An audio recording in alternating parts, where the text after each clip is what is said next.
Put some bread in there. Burning some leavening. You like that? What do we do? Here we are burning bread at the... I think I was about 10 months old when they got to the ranch. So was your name on before you moved to the family, or did you give that? No, I got it here. My name was Santiago before that. Because my parents were living in South America, I thought they'd give me a nice Spanish name. Catholic. So on, what's this for? This is I'm making a documentary of the family. Yeah? Yeah. You get to edit it and everything? I mean, it's gonna be over 2 years of shooting. Wow. This is like the first day. Hey? Good start. All right, definitely. Make sure you cut some of that stupid shit I said. You really mean it? Yeah. That's a little better than what I got. It's real talk. If it wasn't on ecstasy. North Face coat. No, we're all just high on life, though. Pants on. Really. We don't do drugs. We're high on Great. It was awesome. spirituality.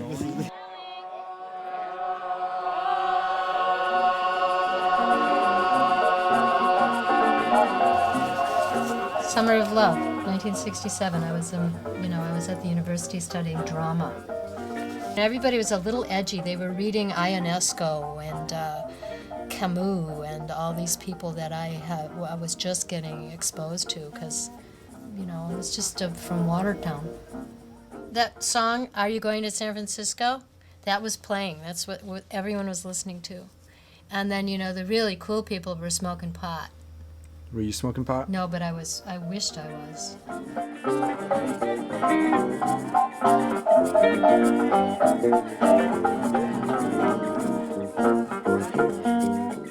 Summer of '68. It was the year of the great piano drop in Duval, Country Joe and the Fish, Canned Heat.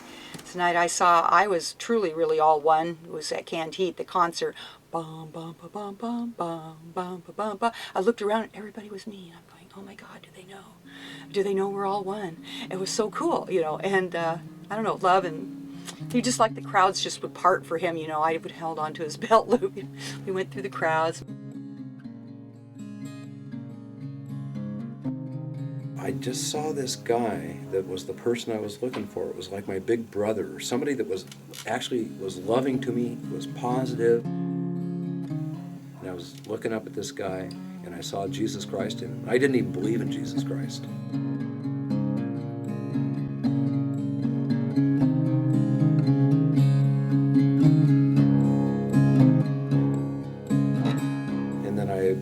I went out and told my friends I met Jesus Christ, but of course I was into Maharishi at the time, so Jesus Christ wasn't that big a deal, And love at that time was still searching for someone else to follow, someone else to do it, because he saw that we were one, and somebody had to stand up and draw the line. He was definitely reading every book that he could about the truth, whatever was written.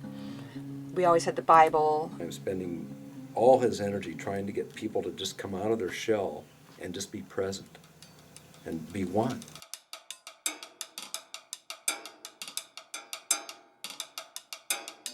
The level of acceptance that I felt was extraordinary, and it wasn't for anybody that they knew me to be. It was just because I was a human being like them, walking in off the street, drawn to them. They were like waiting for people to come through their door. They were poised and ready, and believed that anyone who walked through their door was being sent to them by God. So they had a kind of an attitude, whether it was me or some little lost teenage girl, or they still had an attitude that person was important, and that person was there because God meant them to be there, and they treated me accordingly. It was very, very hospitable.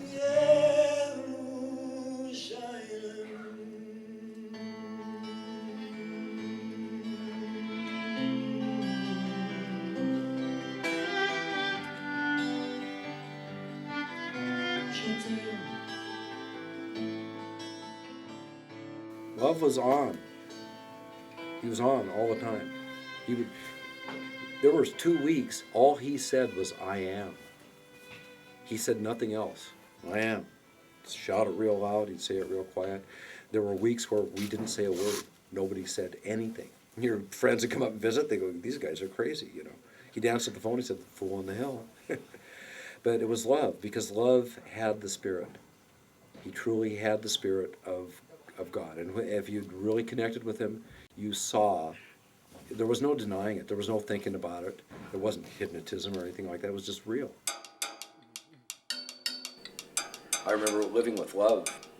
I got to see what I felt was how Christ really was. They're called the Love Family. 300 to 400 strong, they live communally and share the same last name. That name is Israel, the biblical designation for the chosen people of God. I felt when I saw that we were all one, and that was, really, I saw love is the answer. New members adopt the last name Israel because they believe they're one of the 12 tribes of Israel. Their first names represent certain virtues. Our early ID papers in the beginning of the family. See, it had the church that we would call the Church of Armageddon, and this was our papers. This showed the certificate of position, which says I'm a chief husbandman, first guardian, and captain of 10. That was my position. Has respect and authority representing the church, Jesus Christ. The above statement is gravely witnessed and finally approved by the following elders: love, serious courage, and reverence Israel.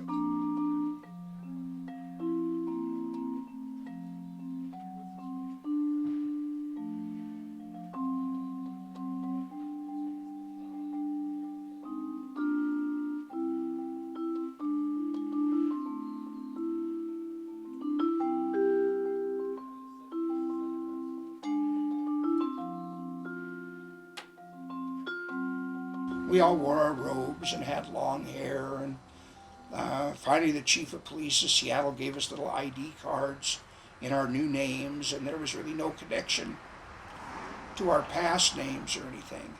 So a person could actually come to the Love Family and live God's reality of getting a forgiveness and getting a fresh start and getting to be your higher mind.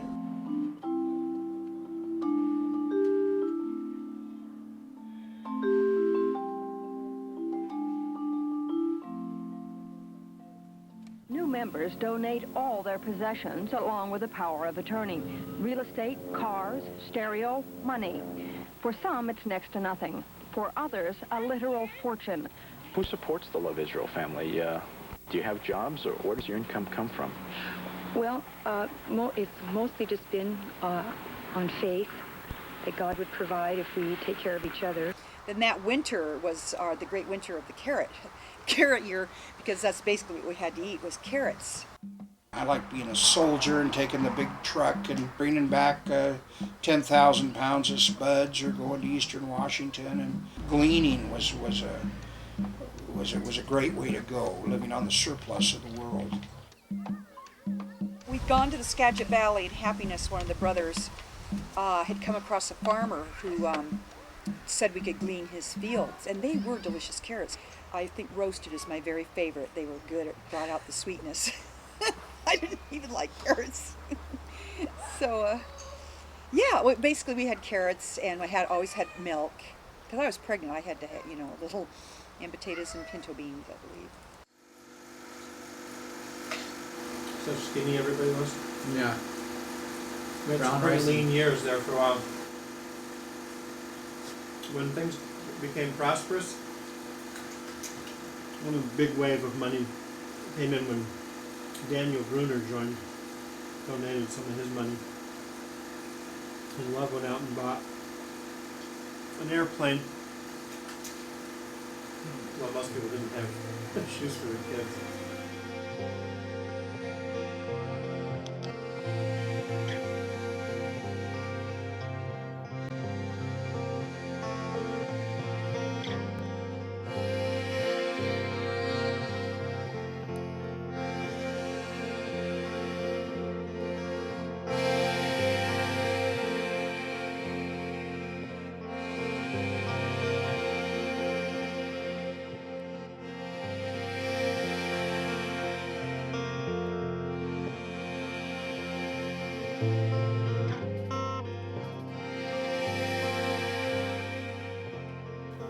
My brother Phil, whose name was Definition in the family, he went out kind of fortune seeking, working on the Alaska pipeline up in Alaska back in the mid-70s, and looking for something to do after he got out of the Army. And I bought into the whole family thing in Alaska.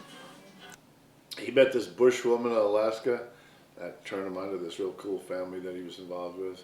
Me, being a New Yorker, thought he was involved with some gay cult, and they were all rolling around in the bushes somewhere. So I jumped on an airplane one day, right out of New York, just took an overnight bag and my street clothes. Well, he came from New York to rescue me from a cult. And he came in all dandied up in his New York, the bouffadu with the hair and tough guy attitude, and walked out of the terminal and asked the first taxi cab driver where Arlington, Washington was. And he finally drove me out, dropped me off at the end of the driveway. He didn't want to go in because he thought Charles Manson would be waiting for him or something. So. But he showed up at the ranch, and we were having dinner there up at the ranch house. I kind of crept up to the side of the house and looked in and saw all these people in robes and beards, and it looked kind of cool actually. So the women were beautiful with no makeup and long dresses. I hung out with them with Bud and Blonde, the Belgians, and we hung out there for about 3 or 4 hours, and we talked about what I was doing and then what he was doing, and then over the course of a couple of days, he decided that what he was doing was basically bullshit, and he decided he'd like to come to the home family too. That's royalty on a Belgian with the 3 kids. Where we went everywhere was in wheelbarrows. We'd shove the kids and all the dirty laundry in the wheelbarrow, and we'd go from one place to the next. Great transportation. I notice this about people very much, that they have certain parts of their temples that they protect because of past hurts. What do I protect? Well, I haven't noticed a walk over there, sir, and I've been here a long time. I'm one of the long timers, and I first met the family through Eve Israel. Through Eve Israel, she was an old friend of yours? She was at a rainbow gathering, and she said Seattle's the place. Go there, it's a community. She's Eve. I'm Eden. Eve and Eden. We go hand in hand. Hand in hand. We do. We do. The very first time I ever saw love was before I ever met him. I was meditating in my room, and all of a sudden, Jesus Christ appeared before me and then turned into love, who I'd never even met. I'll tell you the truth. I took LSD, okay? And the Bible says that the Spirit intercedes for us with groanings and travailings which cannot be uttered in words. My spirit yearned for something to a degree beyond my ability to speak it. And somewhere in heaven and in reality, I rang a bell somewhere, and somebody said, here's the answer. And it, boom, it came down like a ton of bricks. I realized what I did not know was that God was real. Then I saw that Jesus Christ was real. Then I saw that I was unreal because I was basically a selfishly motivated person who never did anything for anybody but me. That's my partner! Yeah, Phil! Yeah! We climbed it just by starlight. Throw this off. And yes, I know there were times in my life that I did do drugs, and some visions were from drugs, but not the majority.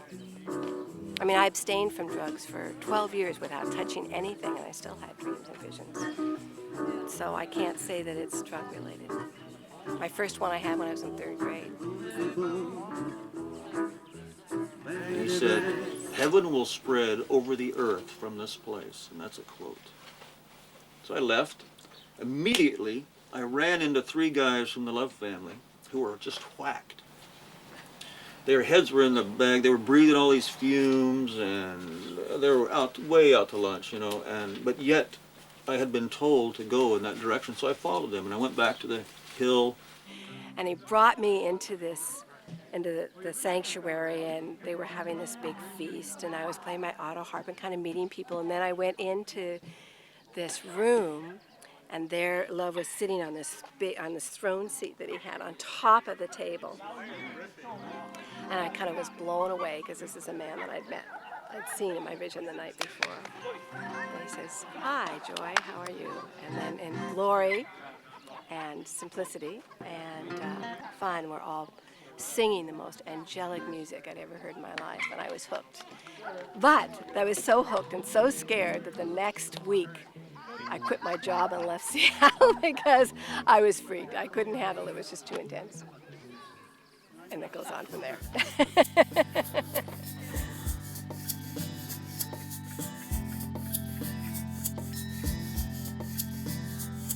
I was a really devout Catholic girl. And, you know, there was all this reform going on in the Catholic Church. I mean, I grew up with the ritual, the Latin, the candles, the vestments, you know. I used to watch statues move and have visions when I was a child and stuff. Used to say my rosary and, you know, was devoted to the mother even then. One of her main stories was that when she was in second grade, she promised God she'd be a nun. Your dad had relatives in San Francisco in '67 who gave him LSD, was like a junior in high school or something. He told you that. So he was real impressionable, and the LSD was good. And it just opened his mind up to a bigger... I think because your mom was so much interested in religion, I was, you know, I was into that too. And then, you know, in the early years that we lived together, she'd say, "Tomorrow let's do a speech fast. Let's not talk all day." And I said, "Well, okay." She was just very interested in all kinds of different things, and I would just, "Well, okay, sure, I'll try that." And it led to the Love Family. Tried that. As the family grew in size and visibility, stories began to circulate about that hippie cult on the hill. Stories of drugs and free sex and strange rituals. There were police raids and some arrests. But the controversy came to a head when 2 family members died while inhaling a solvent called toluene. The family admitted that the inhaling of toluene was a part of church ceremonies. Love said the practice has been stopped and includes the incident among the family's growing pains. You have to love each other, and remember we're all one. That's the main thing, and it'll develop out of that. Some of the members we talked to told us they were led to the family by visions or dreams. One, a woman called Understanding, said an angel appeared to her, telling her to leave her comfortable suburban life, her husband and 2 children, and join the Love family. I asked God one night, if you're really real, wouldn't want to miss out on you. Within a day or two, an angel showed. It was so totally real. Most real thing that ever happened to me. I'm 62. It's still the most real thing that ever happened to me. And so I look back at it, and I think God drew us all together because he drew me out of my home in Bainbridge Island. I didn't take drugs. I didn't drink alcohol. I was totally straight Republican.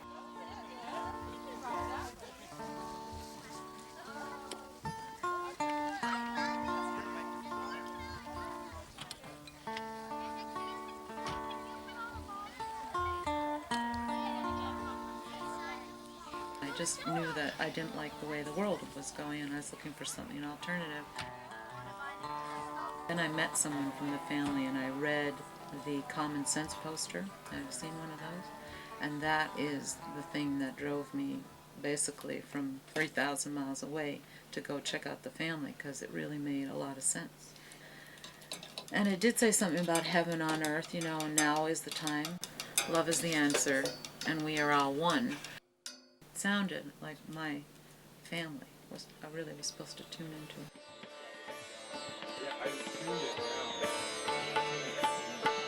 What year did you guys get married? 72.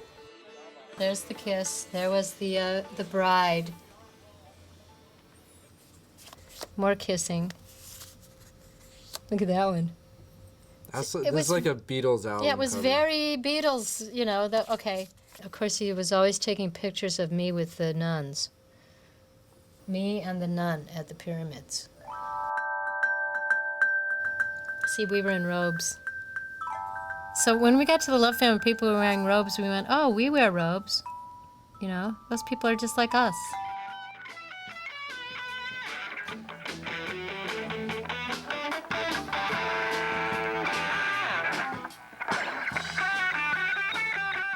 showing up at the ranch, we show up at the gatehouse down at the end, and right then a airplane went over, and Tom says, "My king," and I was like, "King?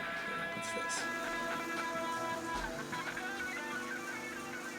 The idea was everybody got together in households and then got together for some morning meeting or something. So your mom and I go over there because the kids are still asleep. We go in, and here's humility and clarity naked in a teepee. And so what do? To be sociable, you take off your clothes and sit there and be naked with them at 6 in the morning, people you don't even know, and they're passing around a pipe, and you get stoned and talk and whatever else, and then go on to this other meeting. So it was a little bit intense and shocking, It was like immediately sort of thrown all the way into something.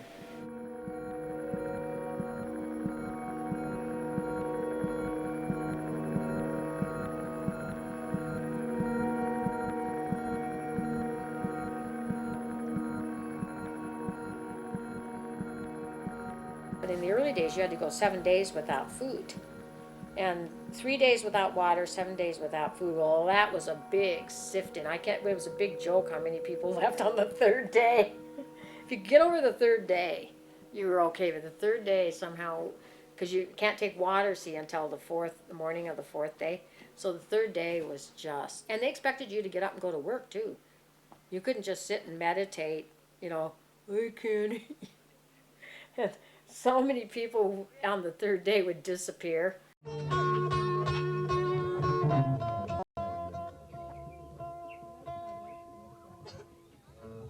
And books, the only book we read was the Bible. We had no other books around. There might have been, I don't even know if there was an I Ching, mostly just the Bible.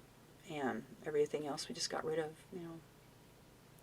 Just because you're influenced, what you put into yourself is what makes you. So you want to put a bunch of crap into yourself. You want to be reading good things, high things to keep your mind in a high place, And until you can get strong enough that you can actually weed out the junk, in your mind about what you're going to believe in and what you're not.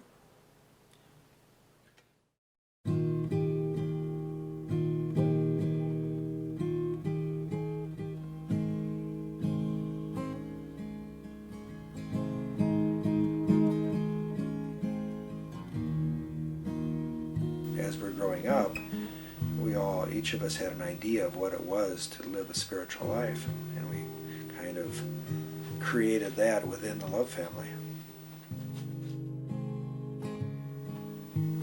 So the reality I created for myself was a little bit different than the next person's.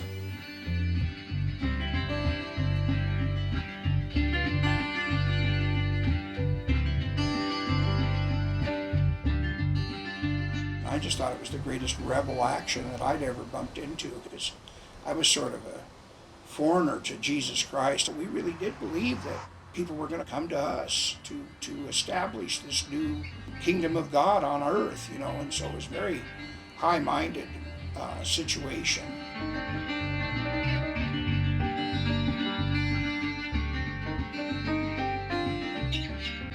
The draw was to start all over again and do it differently than our parents had done it. Just it's like embarking on a new journey, and we were just ready to start living a life of love and friendship.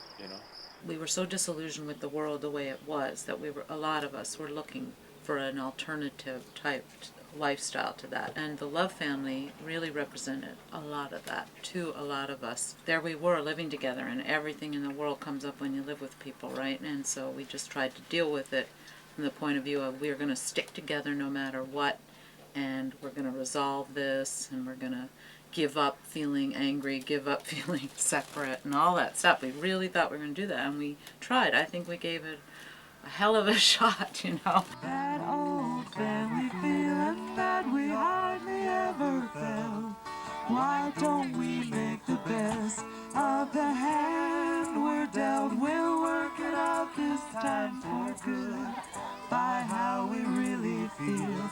not by how we think we should. If we all were aware of God and self-possessed, we didn't need somebody to make rules for us, then we would live in heaven. And that's still what I think, really. I think people were free to be who they really wanted to be for a little while. I mean, I wanted to raise kids, and that's what I got to do. And some people maybe looked like they had a dream of having lots of sex because they got to have that, and you didn't have to be married, right?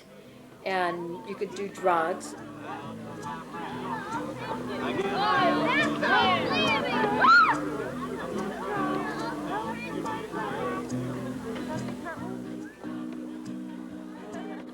Maybe they saw things, they wanted it to do things differently, and they didn't want the little house with the white picket fence. They wanted more connection to life, more than, you know, just husband and wife and 3 kids, and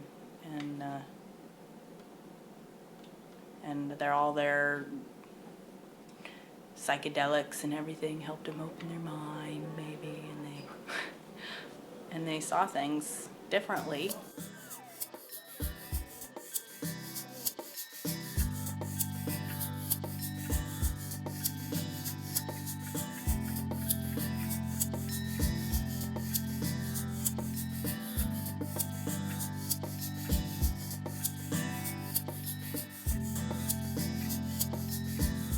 They don't believe in such traditional concepts as marriage, monogamy, or family. For instance, Love has had 3 wives at once. Love Israel denies that he was on drugs when he had his vision. Here we all saw Jesus Christ there. Love Israel denies he has any special privileges. He says he lives in the smallest, most crowded house in the Love family compound. He would speak for the group mind. And, you know, you'd be in a meditative, stoned, religious state, and he would just be talking. And he never used great syntax or grammar or anything, but he would be able to touch on what everybody as a group was thinking, what everybody's concerns were at that particular moment, and also would touch on individual concerns. As he's talking, he would connect, visual contact with somebody, and would speak things that were like your innermost thoughts. And he did that all the time. That was his gift, and it kept everybody together. It was a great gift.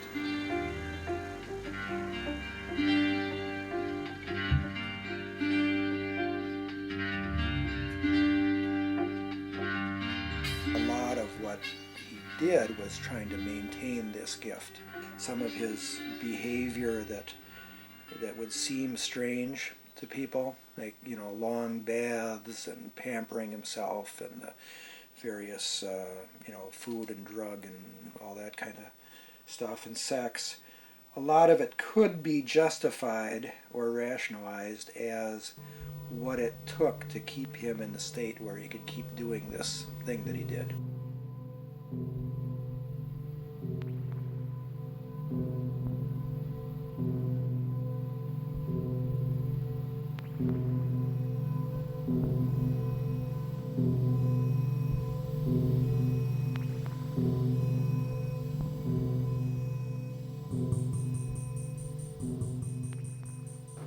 Do you think he was a fair man? No. I think people expected him to be perfect, And it's like, we expect people like that to be perfect. Wouldn't you say? No? I want to know when you first found out about my mom and dad joining when I was a baby.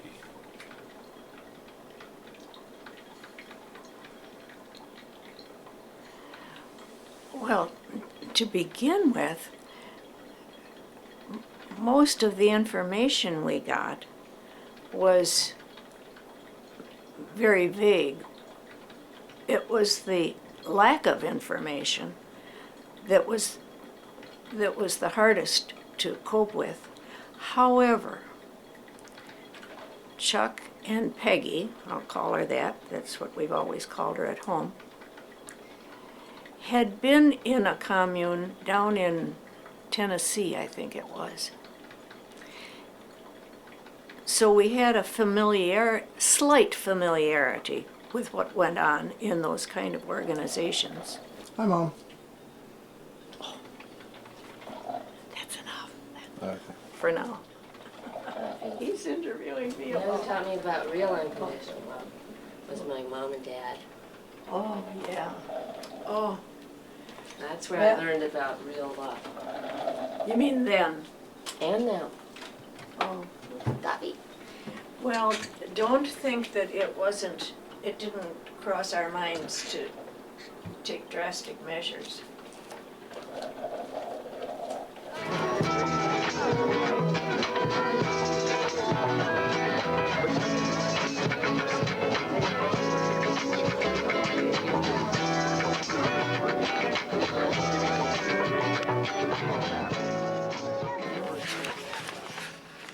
Oh, this is one of my favorite pictures.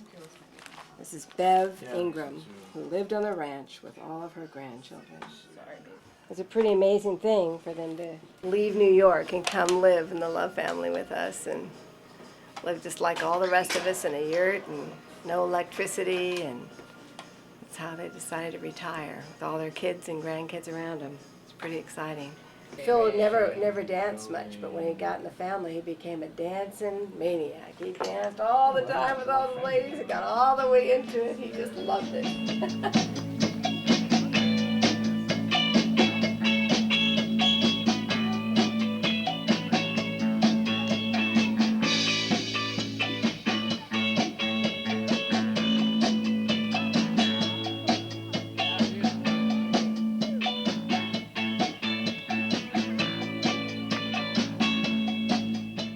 Had to take a vow of celibacy in the early days. So, like, you had to be celibate, I forget. You know, they were kind of always messing around with that. If you were really cute, well, they might collapse that down, you know what I mean? And love was interested in you or something. That thing could be tinkered with. But for a lot of people, you know, the geeks and the nerds and the studs who might be competition for the other guys, well, you ought to be celibate for 6 months. Until you're baptized, you're forbidden from having any sexual relationships with anyone. I respected that for about a year, and then I started sleeping with guests that would come to the family for a visit. Don't go yet, your meat's not ready. It's not ready. You want to wait for your meat? There was that modern world out there you were escaping, you know, you were building a new world, and you were a zealot, and you were with all these cool people, and you had children.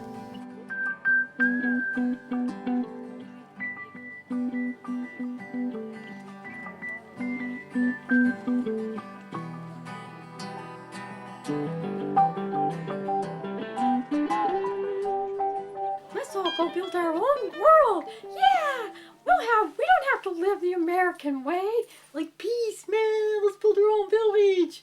And then, you know, we kind of cooked up this whole government thing ourselves, along with love and our visions and dreams. And we all went into it with clear eyes. That's true. But the children were born into it. The children were our product. The children were the ones that I feel as long as I live, I owe something to the kids.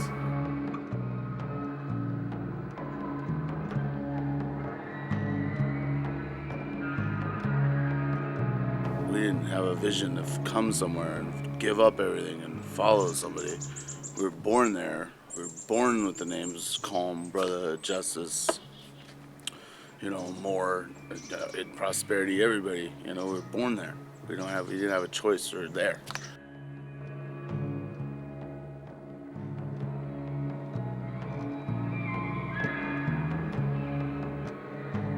I mean, from the outside it looked like some sort of polygamist cult, but it was, you know, dominant males get the females. And, of course, the most dominant being love, and he got the best of everything. And that was even part of the belief system, is you have to give the best of everything to love. Because that was serving God, it was serving the community, you know, that's just the way it was. The women really changed a lot. when they started having kids. Really? And started expecting, because it was like this whole party thing, you know, sex and drugs and, right? But then the girls started having kids and they couldn't just stay up and party all night, you know, because they had to take care of their kids. So then they started getting pissed off at their husbands who were still out just fucking off. And then, yeah. And then that was like, my dad said that was the beginning of the breakup, because the women were just like putting their foot down and saying, we got to stop this for our children's sake and our families. Did you hear that a recruiting strategy, like at rainbow gatherings, was like for the women to stay home and the men to take all of the children, like the little beautiful kids that look all wholesome and happy, and just carry them around at festivals and say, this is the life that is bred at the Love family. You know what I mean? Like, really nice marketing ploy.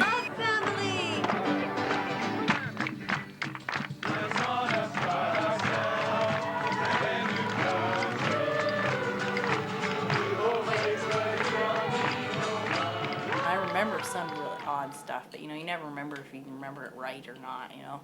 Like being told to chew your food 100 times. I remember sitting around a big table with a whole bunch of kids. There was an adult walking around behind us, making sure we were chewing our food into a pulp before we swallowed it.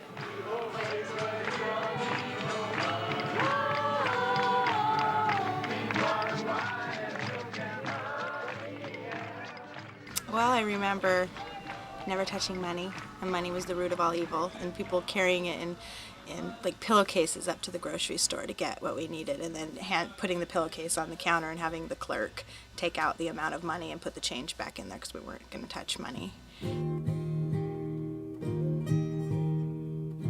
I remember everybody, all the men wore robes and have long hair and beards, and all the women wore dresses. No, I remember the first pair of jeans that I got to put on, and they were Purity Stephanie Allen's jeans, and boy, that was a treat.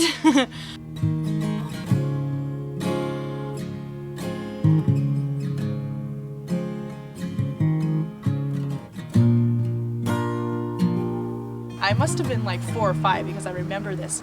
My mom bringing me up to Love's room. I went up there and was like, okay, and all of a sudden Love was up there and some elders are there and a little pad of paper, like, okay, this is your symbol, and it's a little wave, and I was like, okay, now practice it, and I was practicing it, and I don't know, it was a really powerful day, you know, and it really stuck in my head.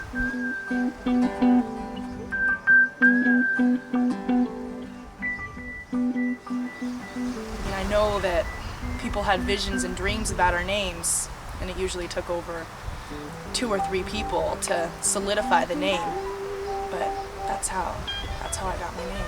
People saw it. It wasn't my mom, it wasn't my dad, it was the family as a whole, which is beautiful. Gosh, you know.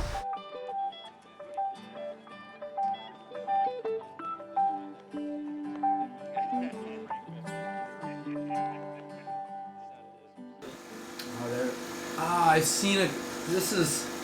I've seen this image before. Have you? Or maybe I was just right there looking at it. I don't know. Yep. There you are. That's why you remember it. Yeah, there you are. No wonder you remembered it. I was infatuated with fishing.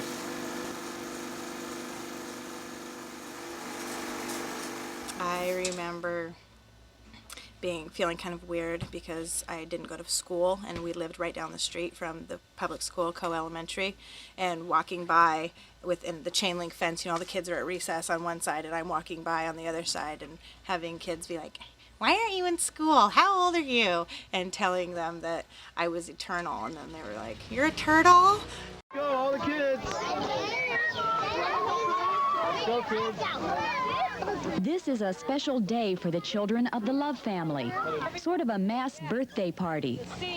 Because the family believes that human beings are eternal and therefore have no ages, the children don't celebrate birthdays. They don't even know how old they are. The ultimate authority in this, as in all things, is Love Israel, the family's leader. Kids don't have separate birthdays, so once in a while we have big parties instead for all the kids. Does that sound like fun?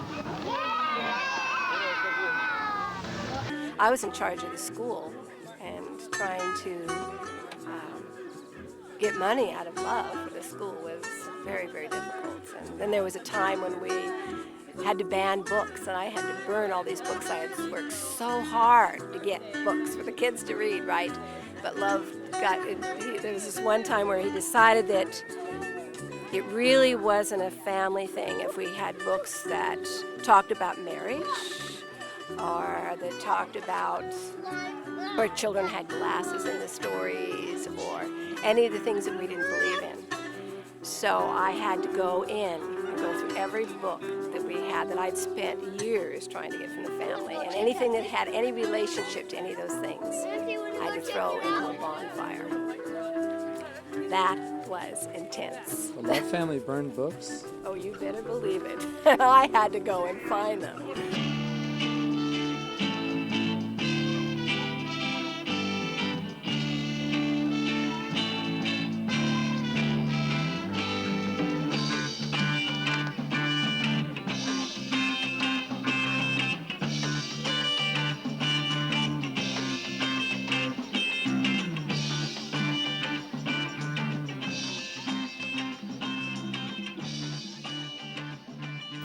His followers call him a king, and the Love family is his kingdom. It's a kingdom in which women obey the men, and everyone obeys Love. If there's a direction, and you definitely want to follow the men, and keep it orderly, otherwise you'll have a fight. The women were put in an awkward position from the get-go. The women weren't allowed to wear pants or jeans. They had to wear dresses all the time. They weren't allowed to wear makeup. There was a lot of expectations of the women to be just, the homemaker, and they were expected to be this angelic vision of a woman. We're gonna have a good time, have a lot of fun. We gotta know everybody's name here, so. Every guy that had more than one wife always ended up with a favorite wife. And the favorite wife went with him and did all these things, and then the other one got to be the babysitter with her kids and that caused a lot of problems too, because not only are you not the favorite, you've got all the, quote, dirty, harder work. You're not out there, traveling on the bus and getting all the love and attention. You're back there making the granola, wiping the noses, teaching the home school, trying to put up with his other wife's kids. Well, I want you to go over the pencil line first, okay? Just to get the swing in your wrist of how you're doing it. Right? Okay, cursive, please, bless. Mercy, don't get into curly, please now. I was in Love's kitchen, And, picking up his kids for Kid Watch, and the door opens and in comes this lady with plunging necklines and satin and harps and long hair. And Charity and I were standing there, we're like, oh no, we'll never be able to compete. We looked at each other and we looked like two grannies from a Puritan poster. And we wore the cotton skirts and the hair up and stirred the granola, and took care of the kids and took care of our man. And here are these women in these like really sexy outfits. And you couldn't get them to do the work like we did.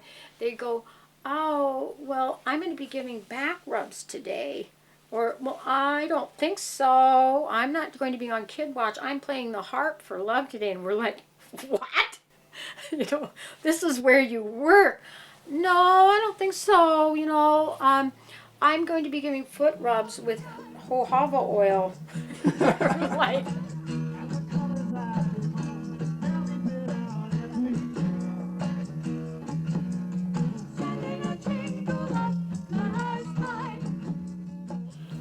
I was mainly with Kathy, with Virtue, as the number one, but there was also 2, 3, 4, 5, 6, 7, and 8. Well, my experience, there was always a lot of jealousy, and there was always someone left out that wasn't getting enough in the relationship that they felt they needed to be secure. So it doesn't work. Polygamy doesn't work. Women had to go through way more scrutiny to have another relationship outside their nuclear one, and they were scrutinized way heavily as being too loose or too fickle if they wanted as much as any one of the men had.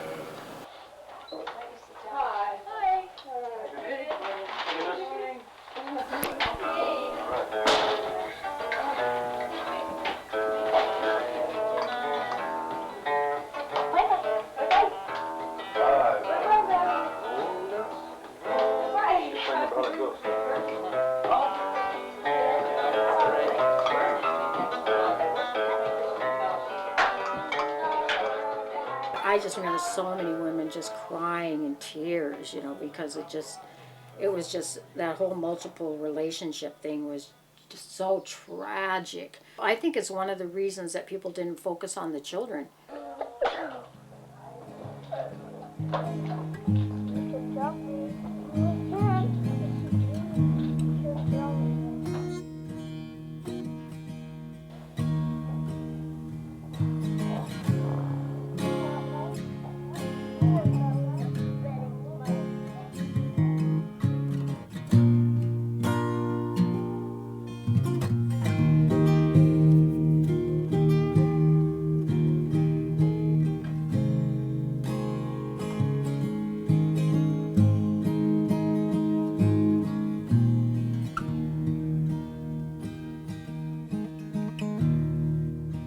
And like some people, I could say, were new when they came here and they thought, oh, this is the way they do it, and would do that, but that's not true. It's not true. We're totally into loving our children. If they need a spanking, they, you know, have a spanking. The kids that grow up in the Love family, I mean, I think there's an extreme where you can get like really fucked up, like some of the older kids. You know, that they were kind of like the trial kids. You know, like they didn't really know what was going on. They didn't really have any experience raising children, you know, so they were just kind of like free for all. And they would take and put kids and lock them in closets and take food away from them.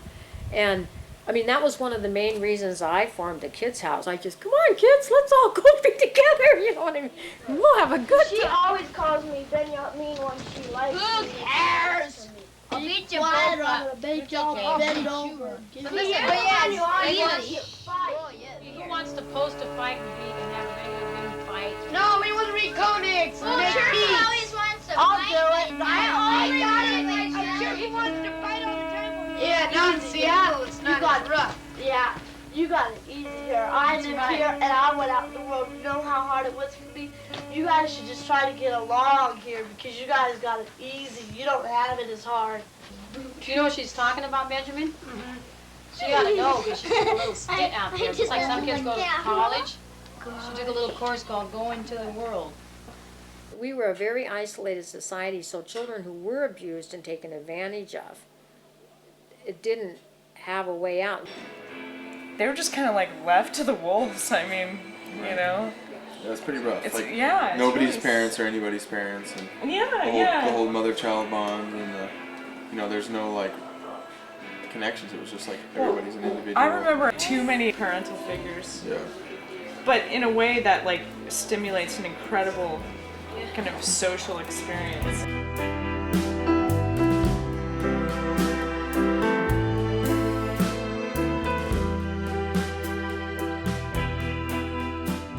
That was one of the blessings of the family, is that we were a big, huge, extended family, and that we all really helped each other and trusted each other. And it was very powerful for the children to grow up in that environment, to have a family with 20 people that represented your mother and 20 that represented your brother, and to have all these other influences rather than just a little nuclear family, I think is very powerful.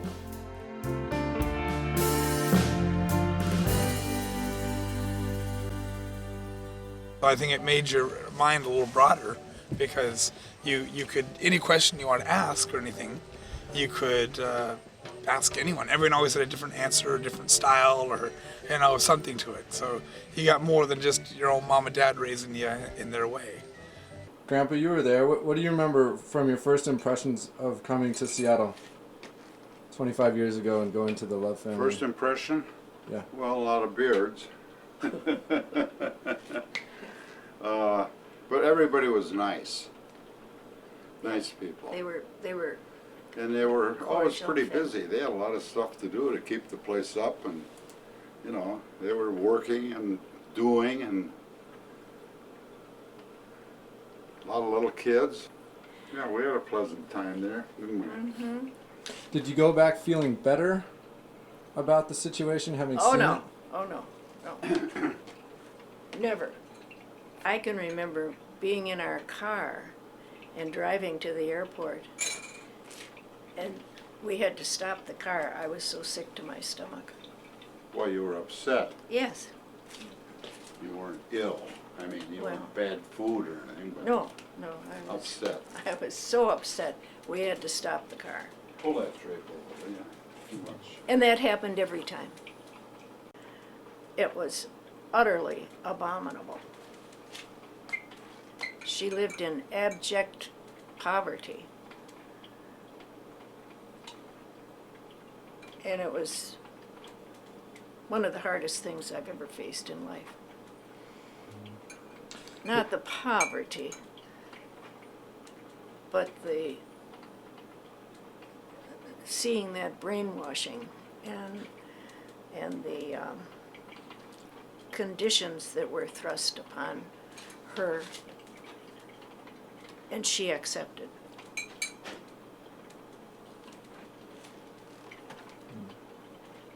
A congressional hearing on religious cults, described as an informal hearing, gets underway tomorrow on Capitol Hill. It's been denounced by the Unification Church, the so-called Moonies, and by some others as an attack on religious freedom. Meantime, Congress has been looking into the assassinations of Representative Leo Ryan and the deaths of more than 900 members of the People's Temple in Jonestown, Guyana. The Love family is, I would say, is one of the most damaging cults in the nation as far as the mind concerned. They'll look back at a parent trying to bring her daughter out of a cult experience. Something has happened to your brain that's changed your whole attitude about people, relationships, families. It's changed your whole intelligence. It's changed your intelligence so that you don't think that one thing, you can say anything you want, it doesn't mean anything to you. The deprogramming followed her forced removal from the fundamentalist Church of Armageddon in Seattle. The abduction was supervised by her parents, who were convinced their daughter had been brainwashed by a cult. She tried to escape twice. If you look at it from a point of view of brainwashing, we woke people up in the middle of the night. We sat them in meetings and told them the same things over and over again. We had a lot of shunning stuff. If you did this, you'd get in a lot of trouble, you know, social shunning. And then we broke down who you are. You are, pick another name, the past is gone. And we reprogram you. God is your father. This is your family. We are your real family. So if you look at it, collectively, we had the trappings of brainwashing. Do you think you're brainwashed? Sure, absolutely. But my brain needed washing. And that was a common response to that question, which people would typically ask you if they were, especially if they're opposed to cults, you're brainwashed. And we would admit that. But you know, my brain needed washings, and so does yours, actually, when you think about it. If you actually were honest with yourself, your brain needs a good washing. I completely and utterly disagree. They accepted a way of life. 60s, man. I mean, that was like the whole country was like that, you know. I mean, a time where people were like, you know, trying to, you know, free love and like, you know, spread with all the wars and everything. It was just everything in society that was going on at that time. It was people who really cared and wanted to do something different. Oh, if you wanna love. We were full of ideals, and I do believe that a lot of us were sincere. But then when it kept going, we were just so separate from other people. We set ourselves apart from other people. But we were waiting for we wanted other people to get it and join us. And we put up a real, you know, hard front to penetrate. It wasn't for everybody. Not everybody could possibly live there. There were a lot of agreements. Shine, shine like the morning light. Shine, shine like the morning light. Shine, shine like the morning light. Shine, shine like the morning light. Hey!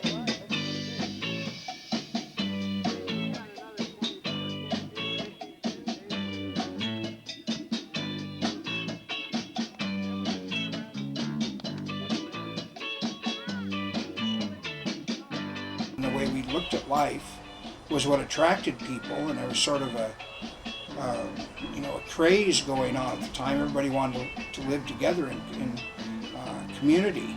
Let's get away from the world and go join this guy and live in a smaller world under the government of of the United States, but even under another government too. So they're super governed. I think that's hilarious, you know. You were either bright and you were positive and you were loving, or you weren't. And if you weren't, you couldn't stay there for very long. You could for a while, but eventually you get kicked out for being that way. Shine, shine like the morning light. Shine, shine like the morning light. Shine, shine like the morning light. Shine, shine like the morning light. Won't you shine, shine like the morning light? You got to shine, shine like the morning light. Won't you shine, shine like the morning light? You got to shine, shine like the morning light. Hey!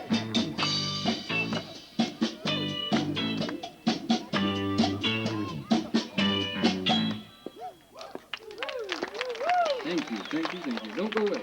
Hang on. I lost a lot of sleep, and I cried a lot of tears.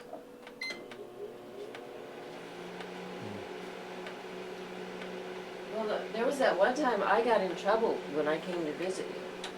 It was not allowed to go anywhere by yourself. I was going alone, and I was like pressure. I was a rebel because I did that. So, I didn't know that. yeah. But it doesn't surprise me. Yeah, we grow those. Got a nursery. That's what all the stuff is about up here. I was like totally crushed. My whole life, spirit, everything was just demolished, and it took me a few years to get out of it. And part of the way of getting out of it was starting to shoot film and video again. Hi. So, did both you kids live in the Love family all your life? Yes. Yeah. Just I don't know about all about our him, life. but I have. Well, I lived with Love for a while, but I mean, I mainly got raised by Sirius and Charity, and So what do you do when you're at the ranch? How do you spend your days? play, work. Yeah. Mm. Outside a lot? Yeah. You go to school? Mm-hmm. It would have been when John Lennon passed away, because that's the one memory I can remember at that time that has a date, because they didn't tell us dates or times or anything. I mean, so I had no recollection of years or time or day or anything except for summer, winter, or fall. If it was sunny, you're out playing. If it was winter, you were bundling up and chopping wood and getting things, you know, doing your chores. I started doing a lot of acid, I guess, because there was hippies, and that's when I sort of, I guess, dosed a lot.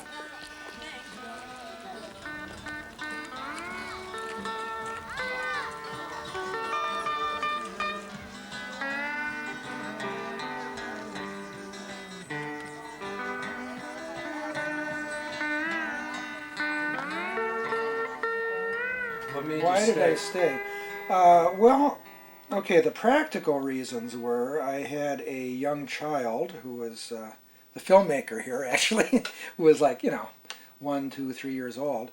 And I felt like I didn't want to abandon the kid, wanted to do that, wanted to be a father. And I still, the breakup with his mom was so outrageous and felt so wrong that I always had some idea that it would reverse itself, that it would come around and, get better, we'd get back together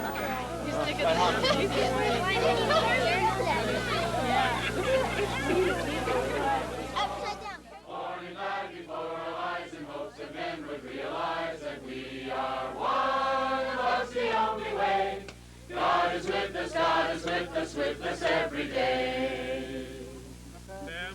Winding, open eyes are finding.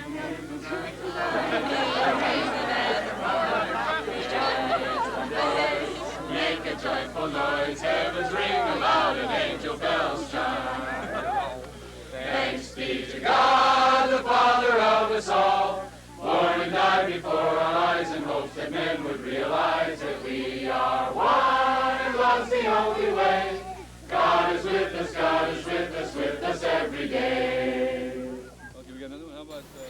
believe in his heart he genuinely loves people. I just think that it got outshined by his love of money, unfortunately. There was a hierarchy of the family that started to go astray, I guess you could say, that started to be selfish. But mostly everybody was still just into giving.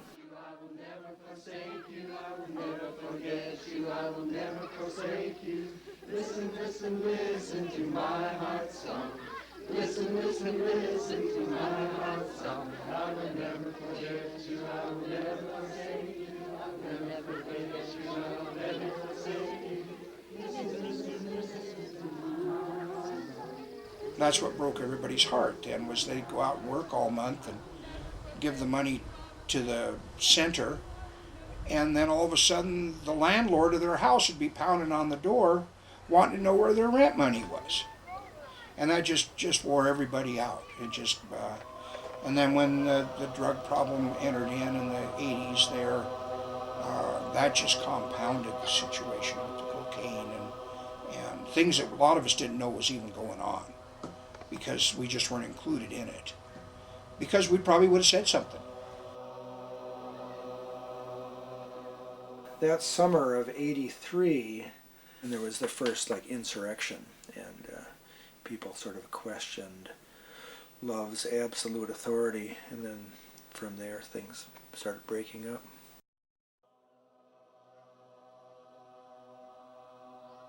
Oh, and this is the letter. This is the letter that at the breakup, 83. It's all done with love and kindness, and it's really well written. He never really did anything. He just ripped it up and threw it in the trash. I don't even know if you ever read it. You have transgressed the laws of God using fear and oppression rather than love as the power behind your word, and by fostering lies and deception within and without the family. You have been acting as someone led by desire for power and wealth rather than love and charity. That's pretty much it right there. I mean, the guy let it go to his head, you know? That's just one paragraph. The rest of the paragraph talks about how much they love him. Huh. So. Our trust was torn. When love tore that letter up, that tore our trust. And that's what ended it all. It didn't really end. I mean, it went on for another 20 years. Still going on. Well, ended that and era. For us, it ended. Yeah, that's right. Yeah.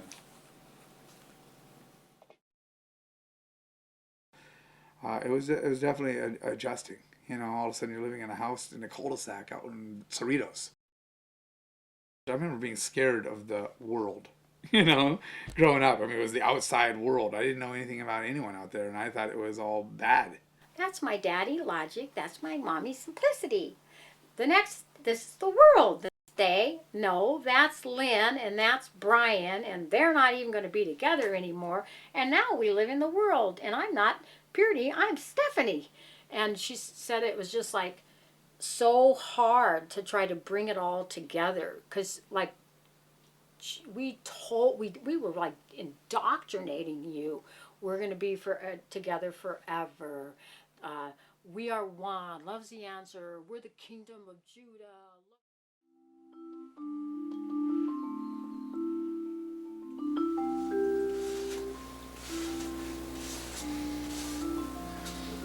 Okay, can you get a close-up of this brush here?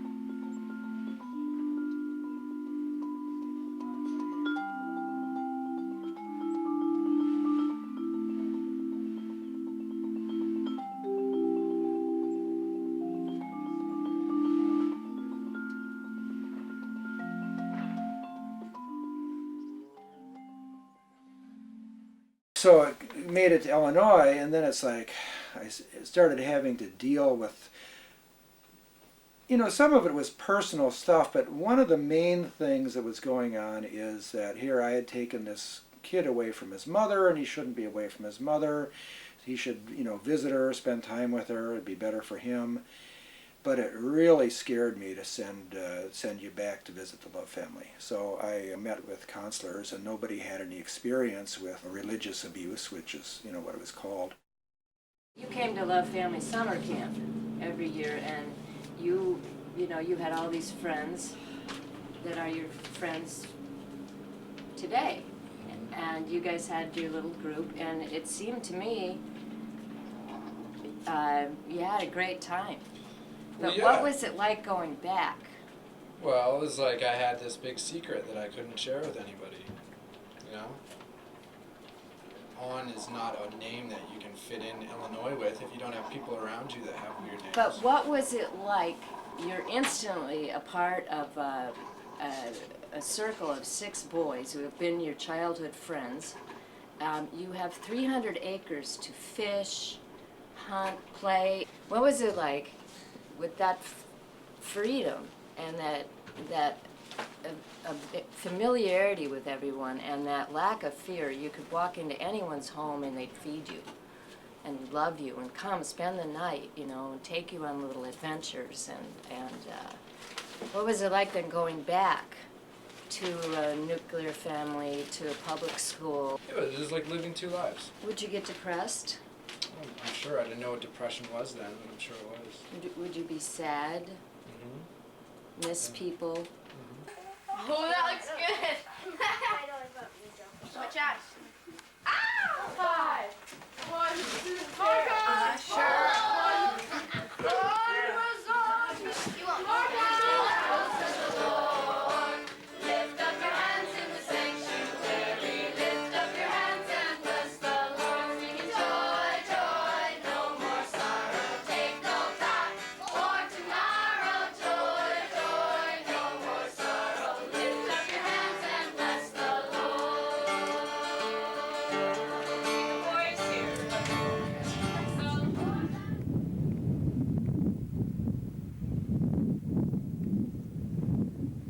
We're really, you know, getting to the point where I can believe that it's really going to work. The head of one of the country's largest and longest surviving communes says he's the president of the family corporation. Yeah. Which indeed it is. Yeah. Everyone is on his payroll, and the corporation includes a variety of businesses from woodworking to agriculture. Living out here is just like living with all my best friends, and what's better than that?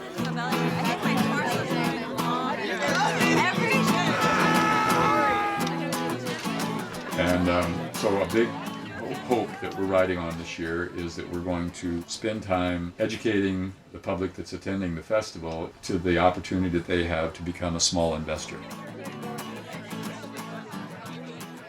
And our goal is to get 300 small investors, $15,000 to $20,000 range investment, to be co-owners of the entire acreage here, and to help us not only get it debt-free, but to move it along in its next generation of evolution, which is to become a resort community.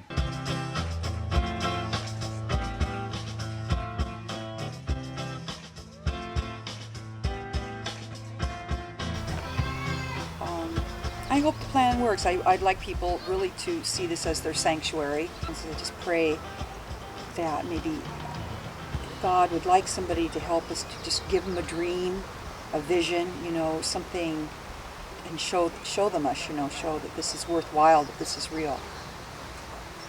Have you read the this latest plan that they have for Yeah. getting everyone? Well, what I didn't like about it was the fact that it seemed like it was only securing Love's house right there. You know, and I think that, I mean, here my mom lives here.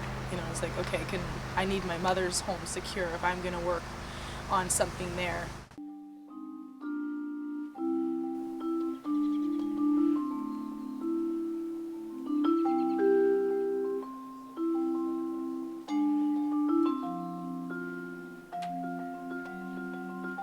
This is where the old greenhouse was. They're going to let me move a lot of plants out of there because they're just going to level that and build some kind of big structure. There's going to be like a big lodge there or something. You want to drive around a little bit? Yeah, let's drive around some. Okay. I always kind of expect Beauty to poke her head, "Hi, Rejoice," out the front office door. There's Beauty. And then Sirius, you know, you half expect him to come running out of his office there. In Patience garden, she would be so sad to see her garden. Of all the things, it's the most overgrown because it's not a priority to keep beautiful. You know, so it looks really overgrown.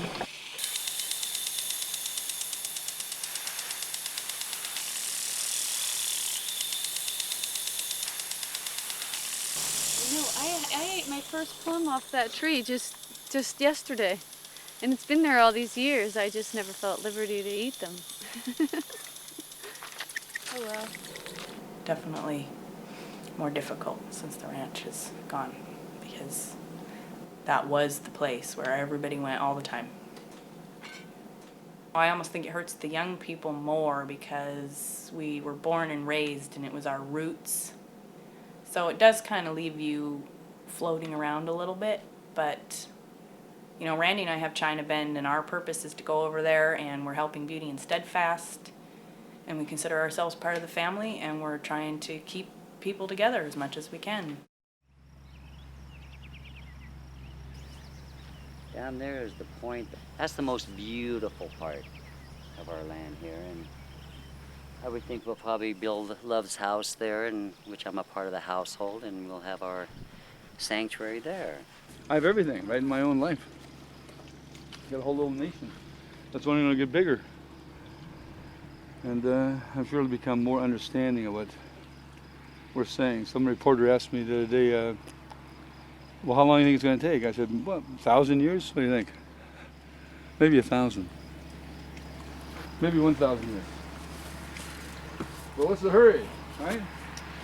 Once you wake up, once you realize we're one, you just start acting like it. Doesn't mean everybody's going to understand it immediately.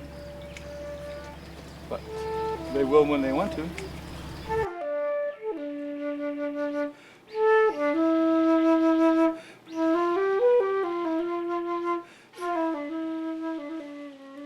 Hi, Mithka. I decided to work on my left side of my brain for a while here. I work on my music and art, do some painting. When did you get over here from China Bend? Oh, more than a week ago. Yeah.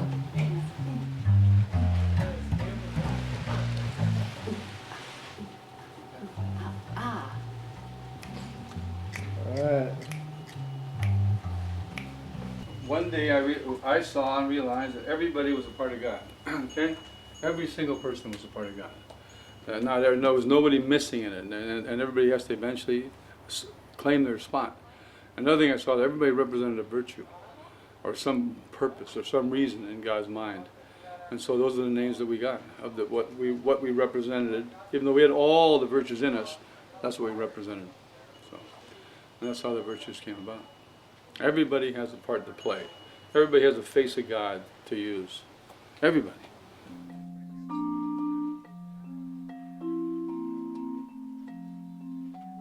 When we're ready to grow again, we'll be going again to gatherings.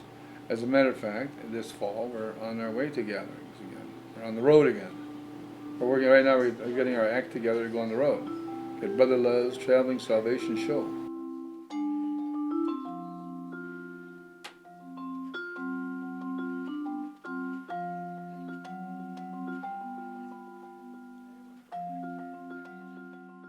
And you and Brotherhood are together after a long, long courtship. Yeah, it's wonderful. It's like all the stuff that I used to have to deal with, not being involved with someone from the family, it's non-existent anymore. Yeah, really, really natural. Second table.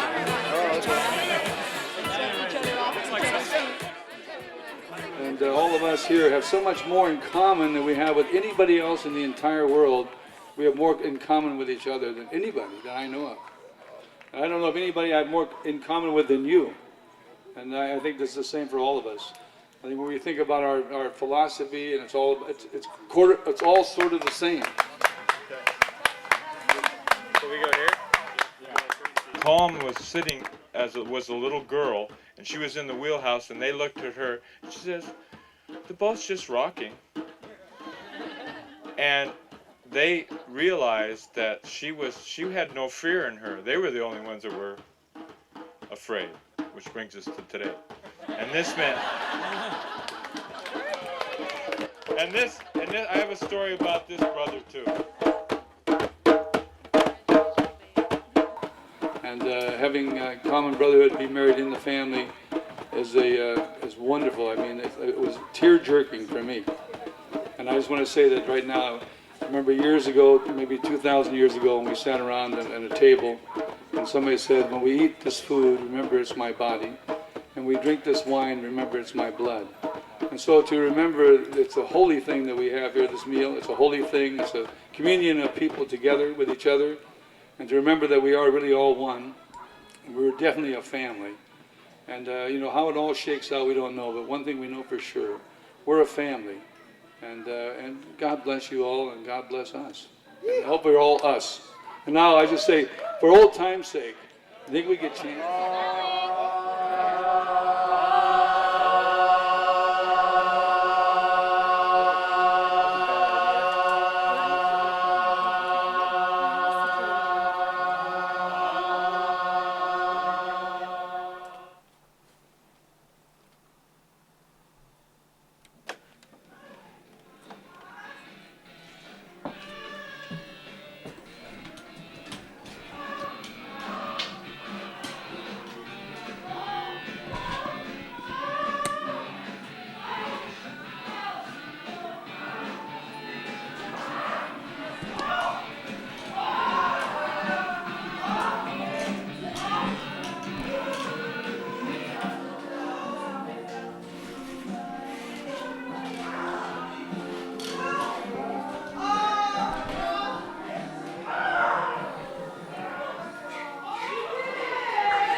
It's all the bright lights.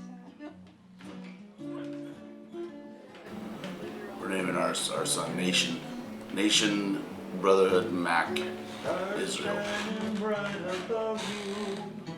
Cross, hi honey. Hi, are you in bed? Call me at her baby. Yeah. About 11:52, so it opened up to 29. It's a nation, huh?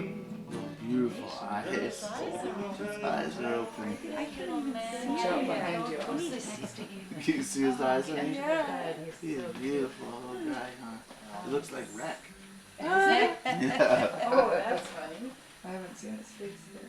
Oh, look at He looks like a Wreck. You won't know his eye color even for a while. It changes like Do you think so? I think so. I even see my dad in him too. He That's really so I'll get over interesting. there and I'll show you my side. Oh yeah, they're all in here. I'm I sure. know. Hi, baby. Yeah, look at that. Did you get a look at? You come in here, Patience. Yeah. Baby's ready. Get you ready. Be clean. Yeah. Set up. All right. Yeah. No more cameras, sir. Thank you for coming.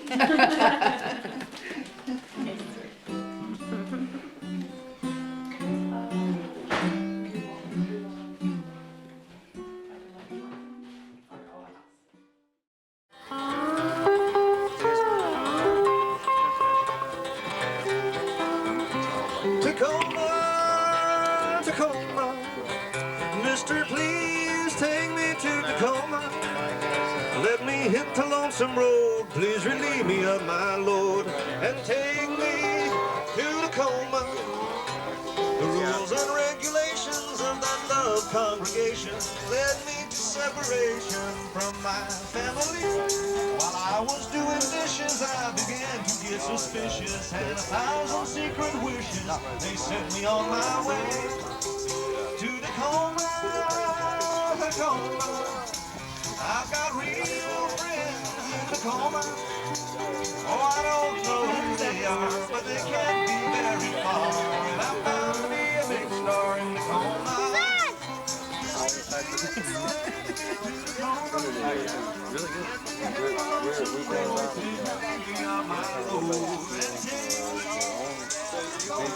what brought them here today, be part of our city's culture and this story they share. When they join the coordinators, there's something you can share some of that would help you get into coordinating. Why? The most of the break people together, let them know we're all having fun and want to see where it all at. What happened with us is that we're in a community conference at Brightonburg.